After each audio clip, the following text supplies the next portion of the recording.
The champagne glass slipped from Emma's fingers in slow motion. Not because she was clumsy. Not because she was drunk. But because she'd just seen her stepmother, Patricia, slip something into her drink at her own engagement party. And the worst part, Patricia didn't know Emma had seen her. She was smiling, waving at guests, playing the proud mother. But in 48 hours, Emma would be dead, and her stepsister Claire would be standing at the altar instead, marrying billionaire heir Marcus Ashford. This is the true story of how a mother's greed turned into the perfect murder. Or so she thought. Let me take you back 6 months before that champagne glass hit the floor. Emma Richardson was 24 years old, working as a junior art curator at the Ashford Museum of Contemporary Art in Manhattan. She wasn't rich. She wasn't connected. She was just good at her job. Really good. So good that when Marcus Ashford, the 31-year-old heir to the Ashford fortune, walked through the gallery one Tuesday afternoon, he stopped at every single piece Emma had selected for the new exhibition. Now, Marcus Ashford wasn't just any billionaire. His family owned Ashford Industries, a conglomerate worth $47 billion. Hotels, tech companies, real estate empires spanning 3 continents. And Marcus himself. He was being groomed to take over the entire operation when his father retired. Every socialite in New York wanted him. Every mother wanted him for their daughter. But Marcus wasn't interested in socialites. He was interested in Emma. Their first conversation lasted 3 hours. He came back the next day. And the day after that. Within 2 weeks, they were inseparable. Within a month, he'd introduced her to his family. And within 3 months, Marcus Ashford got down on one knee at the Museum of Modern Art, in front of Starry Night, Emma's favorite painting, and asked her to marry him. The ring, a flawless 10-carat diamond that had once belonged to his grandmother. Emma said yes. And that's when Patricia Richardson's plan began. To understand why Patricia did what she did, you need to understand who Patricia was. Patricia Holbrook married Emma's father, Robert Richardson, when Emma was 16 years old. Emma's mother had died of cancer 2 years earlier, and Robert was lonely, vulnerable, and desperately trying to hold his family together while running his moderately successful accounting firm. Patricia seemed like a godsend. She was charming, sophisticated, and she came with a daughter of her own, Claire, who was the same age as Emma. Patricia sold Robert on the idea of a blended family. 2 girls who could be sisters. A fresh start. But from day one, Patricia made it clear that this wasn't a partnership. This was a takeover. She convinced Robert to add her name to all his accounts within 6 months of marriage. She redecorated the house, erasing every trace of Emma's mother. She enrolled Claire in the same private school as Emma, but somehow Claire always got the better opportunities, the better teachers, the family money for college. Emma got student loans. When Robert died of a heart attack 3 years later, Patricia inherited everything. The house, the business, the savings. And Emma, at 19, was left with nothing but her father's old books and a trust fund that wouldn't unlock until she was 25. Patricia kept Emma around, but barely. She treated her like a live-in servant more than a stepdaughter. Emma slept in the converted attic. She worked 2 jobs through college. She sent money home to help with bills, even though Patricia was living comfortably off Robert's estate. And Claire became Patricia's entire world. Private yoga instructors, designer clothes, a no-show job, at Patricia's friend's company. Claire was being groomed for something big. Patricia just hadn't figured out what yet. Until Emma got engaged to Marcus Ashford. Suddenly, Patricia saw it. The golden ticket. The life she'd always wanted for Claire. The life she'd been scheming for. There was just one problem: Emma. The day Emma announced her engagement, Patricia threw her arms around her and sobbed with joy. She insisted on helping plan the wedding. She wanted to be involved in everything. She even offered to let Emma move back home so they could bond as a family before the big day. Emma, despite everything, said yes. Because underneath all the pain, Emma still craved what she'd lost when her mother died: family. That was her first mistake. Patricia's second act was brilliant. She started introducing Claire to Marcus's social circle. Oh, she was subtle about it. She'd mentioned that Claire had always been so supportive of Emma. That Claire would love to help with wedding planning. That Claire was so lonely since her boyfriend had broken up with her. Claire played her part perfectly. She was sweet to Emma. Deferential. She complimented Emma's dress choices, her venue selection, her flowers. She called her, sis. She posted photos of them together on Instagram with captions like, "So lucky to be gaining a sister and a best friend." But behind closed doors, Patricia was coaching Claire on everything about Marcus. His favorite books, his taste in art, his childhood fears, his business philosophies. Patricia was creating a perfect replacement. And then came the investigation. Patricia spent 2 months researching poisons. She wasn't stupid. She knew it had to be perfect. Undetectable. Something that could mimic natural causes. Something that would never lead back to her. She found her answer in a rare plant called Gelsemium elegans, known as heartbreak grass, in China. In small doses over time, it causes progressive heart failure that looks identical to a genetic condition. Symptoms include fatigue, weakness, irregular heartbeat.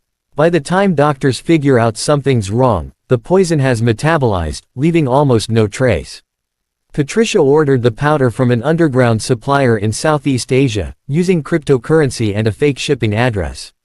The package arrived at a P.O. box she'd rented under a false name. She was ready. All she needed was the right moment. Emma started feeling sick about 6 weeks before the wedding. At first, it was just tiredness. She'd come home from the museum exhausted, collapse on her bed, and sleep for 12 hours straight. Marcus was worried, but Emma brushed it off. Wedding planning stress. Long hours at work. Nothing serious. Then came the dizziness. Emma would be standing in the gallery, explaining a piece to a visitor, and the room would spin. She'd grab onto a wall, wait for it to pass, apologize, and continue. One time, she fainted. The museum insisted she see a doctor. The doctor ran tests. Blood work. EKG. Stress test. Everything came back normal. Maybe it was anxiety, the doctor suggested. Weddings are stressful. Perhaps talk to a therapist. Try meditation. Emma tried everything. She even cut back her hours at work. But the symptoms got worse. Her heart would race at random times. She'd wake up at 3 a.m., her chest pounding so hard she thought she was having a heart attack. Marcus would hold her, whispering that everything was okay, that maybe she was just overwhelmed. Patricia, meanwhile, was the picture of concern. She made Emma special smoothies every morning. Full of vitamins, she'd say, handing Emma a beautiful glass filled with berries, yogurt, and protein powder. And heartbreak grass. Every single morning, Emma drank that smoothie. Every single morning, she thanked Patricia for being so thoughtful. Every single morning, the poison accumulated in her system. But Patricia made a critical error. She got greedy. She wanted Emma gone before the wedding, not after. Because if Emma died as Marcus's wife, her inheritance would be complicated. There'd be legal battles. Marcus might fight for what was rightfully Emma's. But if Emma died before the wedding, she was just a tragic fiancé. Not family. Not entitled to anything. So Patricia accelerated the timeline. She doubled the doses in the smoothies. She started adding it to Emma's tea. Her dinner. Anywhere she could. And that's when Claire started to suspect something was wrong. Claire wasn't stupid. She'd watched her mother's behavior shift. The secrecy. The late-night research sessions on the computer that Patricia would quickly close when Claire walked by. The mysterious package that Patricia hid in her closet. One night, while Patricia was out, Claire broke into her mother's room and found the powder.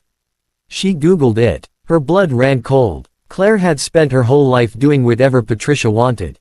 Being the perfect daughter. But this was murder. She confronted Patricia that night. What the hell is this? Claire had the bag of powder in her shaking hand. Patricia didn't even flinch. She sat down calmly and explained everything. How Emma was in the way. How this was their chance. How Marcus was already noticing Claire at events. How he laughed at her jokes. How he'd told Patricia that Claire reminded him of Emma, but more outgoing. In 6 months, Patricia said, you'll be engaged to Marcus Ashford. In a year, you'll be married. And we'll never have to worry about money again. Claire stared at her mother. You're insane. I'm practical, Patricia corrected. Emma's already dying, Claire. The process has started. If we stop now, she might survive, and then she'll know it was us. We'd go to prison. But if we continue, she dies peacefully, everyone mourns, and Marcus turns to you for comfort. It's already working. He trusts us. Claire should have run. She should have called the police. She should have warned Emma. But she didn't. Because part of her, the part that had grown up watching Emma get their father's love, watching Emma succeed while Claire struggled, watching Emma land a billionaire while Claire couldn't keep a boyfriend, that part of her wanted to believe her mother. So Claire made a choice. She'd let it happen. But she wouldn't participate. That was her compromise with her conscience. It wouldn't save Emma. But it let Claire sleep at night. Almost. The engagement party was held at the Ashford family's estate in the Hamptons. 300 guests. A string quartet. Champagne flowing like water. Emma looked beautiful in a cream silk dress, though she was noticeably thinner, paler than she'd been months before. Marcus never left her side. He was worried. He'd been begging her to see specialists, but Emma kept insisting she was fine. Just stress. Just nerves. Patricia and Claire arrived together, both in designer dresses that Patricia had spent thousands on. Patricia worked the room like a politician, making sure she spoke to every Ashford family member, every business associate. She positioned Claire next to Marcus's cousin, Thomas, who was apparently single and interested. Everything was going according to plan. Until Emma saw something she wasn't supposed to see.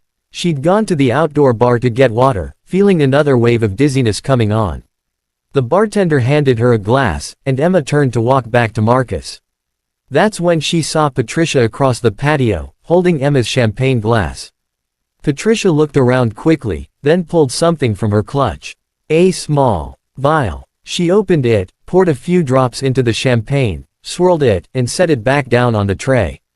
Emma's heart stopped. Everything suddenly made sense. The smoothies. The tea. The way she only felt sick at home. The way Patricia had insisted she eat and drink certain things. Emma stood frozen, watching Patricia smile and wave at a passing guest as if nothing had happened. Her stepmother was poisoning her. Emma's hands started shaking. The glass of water fell, shattering on the stone patio. Several people turned to look. Marcus rushed over, concerned. Are you okay? Emma couldn't speak. She just stared at Patricia, who was now walking toward them with that same concerned expression she'd perfected over the past months. Oh sweetie, did you get dizzy again? Patricia reached for Emma's arm. Emma jerked away. Don't touch me. The venom in Emma's voice made everyone nearby go quiet. Marcus looked confused. Patricia's mask slipped for just a second, revealing something cold underneath. Emma, you're not feeling well, Patricia said carefully. Maybe you should lie down. I said don't touch me. Emma's voice was louder now.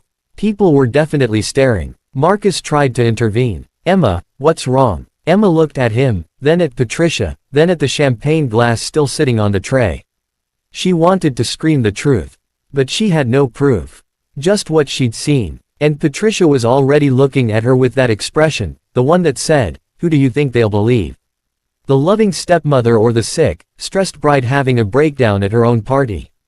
Emma did the only thing she could think of.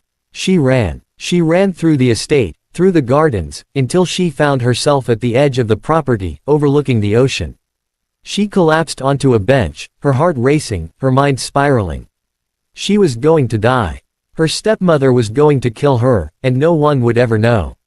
Unless she figured out how to prove it. Emma didn't sleep that night. While Marcus, concerned and confused, slept in the guest room next to hers, she'd insisted on separate rooms, claiming she didn't want him to catch whatever she had. Emma sat with her laptop and started researching. She Googled, poison that mimics heart problems. She researched, undetectable poisons. She read medical journals and toxicology reports until her eyes burned. And then she found it. Gelsemium elegans. Heartbreak grass. Every single symptom matched what she'd been experiencing. Emma's next step was brilliant. She went to her bathroom and found the container of vitamin powder Patricia had given her 2 weeks ago. Mix it in water every morning, Patricia had said. It'll help with your energy. Emma hadn't been using it regularly, which probably saved her life. She'd only taken it a handful of times. She sealed the container in a Ziploc bag and hid it in her suitcase. Then she called the one person she knew she could trust, her best friend from college, Michaela, who was now a criminal defense attorney in Boston. Michaela, I need your help. I think my stepmother is trying to kill me. 3 hours later, Michaela was at the estate. Emma told her everything. Michaela listened, took notes, and made a decision. We need to get you to a hospital. Now, we need a full toxicology panel, and we need to test that powder. But Emma, if we do this, we're essentially accusing your stepmother of attempted murder. Are you sure? Emma thought about her father. About how Patricia had isolated him, controlled him, taken everything. About how Emma had spent years trying to earn Patricia's love, believing that maybe, if she was good enough, kind enough, successful enough, Patricia would finally accept her. I'm sure. They left that night. Marcus, confused and hurt by Emma's sudden coldness, didn't try to stop her. He thought she was having a breakdown. He thought the wedding stress had become too much. He had no idea Emma was fighting for her life. The toxicology report took 4 days.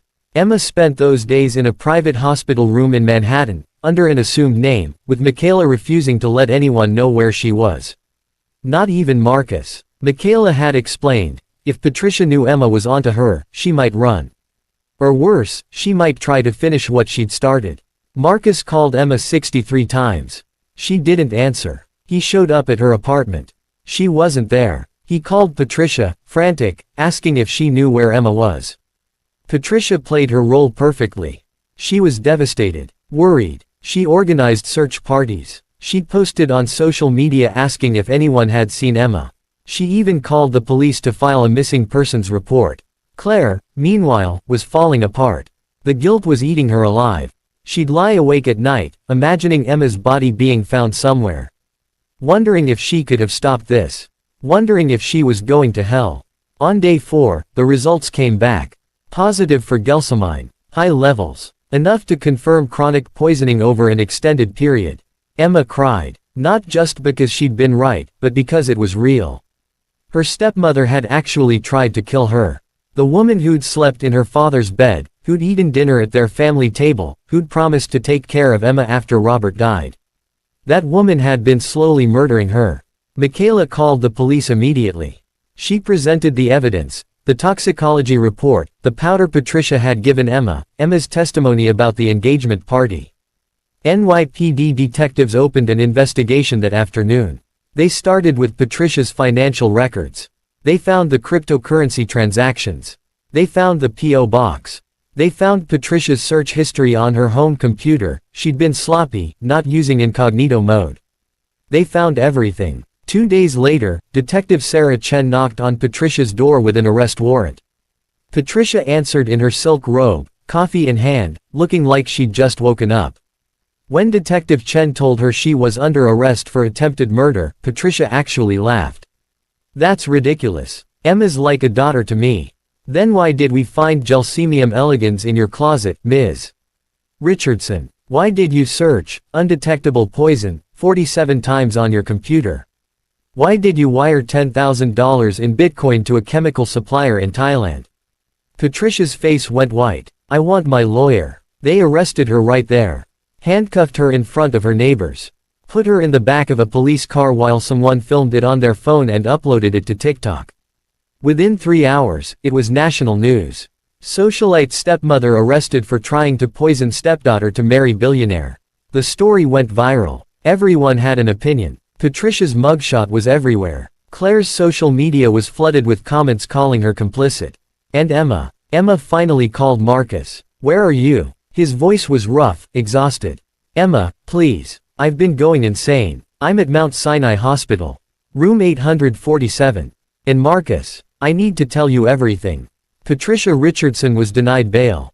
The evidence against her was overwhelming. She hired the best lawyers money could buy, but even they knew it was hopeless. Her trial was set for 8 months away, but prosecutors were already discussing a plea deal, 25 years to life. Claire cooperated with prosecutors. She testified about what she knew, when she knew it, and what she'd chosen to do with that information. Which was nothing. She was charged as an accessory after the fact and received 5 years probation, 300 hours of community service, and a permanent criminal record. She moved to Oregon and changed her name. Last anyone heard, she was working at a plant nursery, living in a studio apartment, and going to therapy 3 times a week. Emma spent 2 months recovering. The doctors said she was lucky. If she'd continued ingesting the poison for another week or 2, the damage to her heart would have been irreversible. As it was, she'd need monitoring for the rest of her life. Marcus never left her side. He brought her books. He held her hand through panic attacks. He told her they could postpone the wedding as long as she needed. Or cancel it entirely if that's what she wanted. But Emma didn't want to cancel. They got married 4 months later, in a small ceremony at the museum where they'd first met. 20 people. Emma's real friends. Marcus's immediate family. No social media. No press. No stepfamily. Emma wore a simple dress and carried white roses. When Marcus slipped the ring on her finger, she cried. Not because of what had almost happened, but because of what was happening now. She was choosing her own family. Finally, the last time anyone saw Emma, she was walking out of that museum holding Marcus's hand, laughing at something he'd whispered in her ear. She looked healthy, happy, alive. Patricia, meanwhile, was in a cell in Rikers Island, still insisting she'd done nothing wrong. Still convinced that she'd been justified. Still believing that if only Emma had just died quietly, everything would have worked out perfectly. Some people never learn, but Emma did. She learned that family isn't about blood. It's about who stays when things get dark. It's about who brings you smoothies that are actually vitamins, not poison. It's about who sees you at your worst and loves you anyway. And she learned that sometimes, survival isn't just about staying alive. It's about refusing to let the people who want to destroy you win. Emma Richardson survived. And she didn't just survive, she thrived. That champagne glass that fell at the engagement party. It shattered into 100 pieces. But Emma didn't. This story is based on real events, though names and some details have been changed to protect the privacy of those involved. Cases of family members poisoning one another for financial gain are more common than you might think. If you or someone you know is experiencing unexplained health issues, especially if it involves sudden symptoms that don't match any diagnosis, please speak to a medical professional and consider a toxicology screening. Sometimes the people closest to us are the most dangerous. Stay safe, stay aware, and never ignore your instincts. If you found this story compelling, leave a comment below with your thoughts. Would you have suspected Patricia earlier? What would you have done in Emma's position? And remember, the truth is always more shocking than fiction.